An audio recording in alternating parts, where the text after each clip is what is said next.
Training camp is quickly approaching. Let's talk about Joe Burrow, Jamar Chase, and the Bengals offense.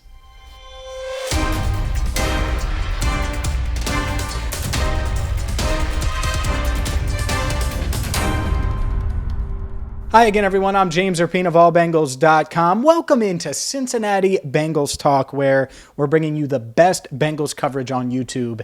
And the thing that we're going to talk about a lot is this offense, right? And as training camp approaches, well, what are we going to be looking at? We're going to be looking at that offensive line, that newly improved offensive line, whether it's Lyle Collins at right tackle, Alex Kapp at right guard, Ted Karras at center, or Jonah Williams at left tackle. Will he make another leap? So all of those things. But the biggest question mark is left guard.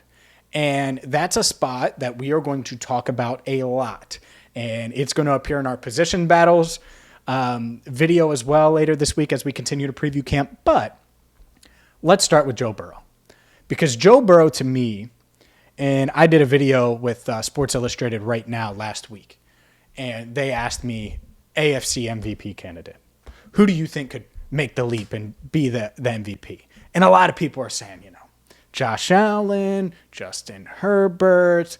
Hey, you can't sleep on these guys. Patrick Mahomes. And I get it. But to me, Joe Burrow, it's that natural progression.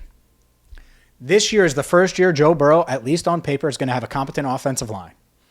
This year is the first year that Zach Taylor, Joe Burrow's play caller, is going to have a competent offensive line. He has a Pro Bowl running back.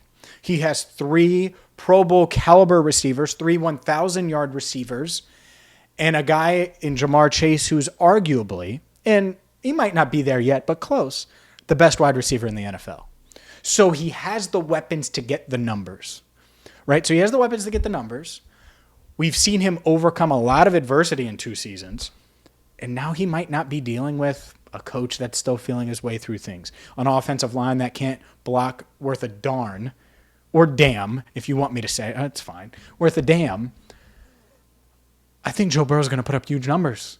Like, if you gave me the over-under at 39.5 touchdowns, I'm taking the over, right? And so that instantly puts you, if you're throwing for 40-plus touchdowns, in MVP conversation. So what am I looking for during training camp for this offense? To me, the first thing, I want to see this offensive line, and I want to see how Joe Burrow looks with a 1 year older Jamar Chase, who's 22 now and should be growing and learning. T. Higgins, who I think grew and learned a lot last year. Yeah, he had the offseason shoulder surgery. Doesn't mean he can't take another leap. I think Tyler Boyd, kind of under the radar now, and had a rough outing in the Super Bowl, but I think that the Bengals could have 3 1,000-yard receivers. I think Joe Burrow could throw for 5,000 plus without us even blinking. And that's the fun part about this, because if Zach Taylor opens up the offense some and we see more 5-step, more 7-step drops, more deep shots, and you got deep shots last year, but it was 1, 2, 3, launch it, Jamar, go get it. I'm talking about the 7-step, first read, second read, third read, let Joe Burrow go through his progressions. So that's the first thing I want to see is, how does this offense change? How does it evolve now that I think Zach Taylor, Brian Callahan, they're going to have, and I'm not speaking using their words, I'm speaking for them here, but now that they're going to have an offensive line that can hold up, it just changes things. It changes everything. And so that's one of the things I'll be looking for. Naturally, I just mentioned T. Higgins' shoulder. Want to see, will he start camp on time? How does he look? The good news is during OTAs, he was getting full extension, full range of motion, all of those things, caught passes that last OTA practice. I think T is going to be just fine. Naturally, the offensive line is going to continue to come up. The other spot that I think is really intriguing starting-wise, I think Hayden Hurst continues to fly under the radar a bit and could be really productive for this team. Like, if you told me Hayden Hurst had, and this doesn't mean that we're talking about 3 1,000-yard receivers, but I think there's another path where it's 2 1,000-yard receivers. Boyd has 800 yards, let's say, and 6 touchdowns, something like that. His touchdown numbers should go up this year. But Hayden Hurst has 700 yards receiving and is great after the catch and has some touchdowns, has some red zone opportunities.